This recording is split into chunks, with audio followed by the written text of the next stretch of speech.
వనపర్తి జిల్లా ప్రభుత్వ ఆసుపత్రిలో పనిచేస్తున్న పారిశుద్ధ్య కార్మికులు సమ్మెకు దిగారు. పెండింగ్ లో ఉన్న 4 నెలల వేతనాలను వెంటనే ఇవ్వాలని, ఏజెన్సీ గుర్తింపును రద్దు చేయాలని డిమాండ్ చేస్తూ ప్రభుత్వ ఆసుపత్రి గేటు ఎదుట బైఠాయించారు.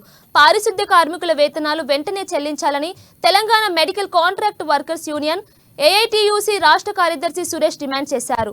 తమకు రావాల్సిన వేతనాలు రావడం లేదని పలుమార్లు అధికారులు, కలెక్టర్, ఎమ్మెల్యే, ప్రజాప్రతినిధుల దృష్టికి తీసుకువెళ్లిన స్పందన కరువైందని ఆవేదన వ్యక్తం చేశారు. కార్మికుల సమ్మెపై ప్రభుత్వ ఆసుపత్రి సూపరింటెండెంట్ రంగారావు స్పందిస్తూ విచారణ అనంతరం వేతనాలు చెల్లిస్తామని హామీ ఇచ్చారు.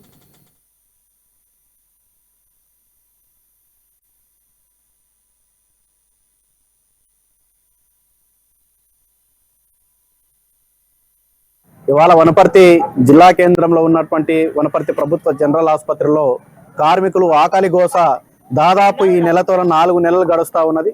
ఇవాళ రాష్ట్ర ప్రభుత్వం కార్మికుల సంక్షేమం పట్ల ఎన్ని ఇబ్బందులున్నా, ఎన్ని అప్పులున్నా కూడా కార్మికులు ఇబ్బంది పడకూడదు అనేటటువంటిది, ప్రజలకు, రోగులకు సేవలు అందించేటటువంటి పారిశుద్ధ్య, సెక్యూరిటీ, పేషెంట్ కేర్, సెక్యూరిటీ కార్మికులకు సంబంధించినటువంటి వాళ్ళకి ఎట్లాంటి లోటు జరగకూడదు అనేటటువంటి ఒక దృఢ సంకల్పంతోన రాష్ట్ర ముఖ్యమంత్రి గౌరవ రేవంత్ రెడ్డి గారు కార్మికులకు ప్రతి నెల వేతన బడ్జెట్ విడుదల చేస్తా ఉన్నది. కానీ ఇక్కడ ఉన్నటువంటి అధికారులు, ఇక్కడ ఉన్నటువంటి అంబియన్సీ ఏజెన్సీ కార్మికులని నిత్యం ఏదింపులకు గురి చేస్తున్నటువంటి నేపథ్యం చూస్తా ఉన్నాం. అయ్యా, ఇవాళ రాష్ట్ర ప్రభుత్వం ఇచ్చినటువంటి వేతన బడ్జెట్ మాకు చెల్లించాలని చెప్తా ఉన్నాం.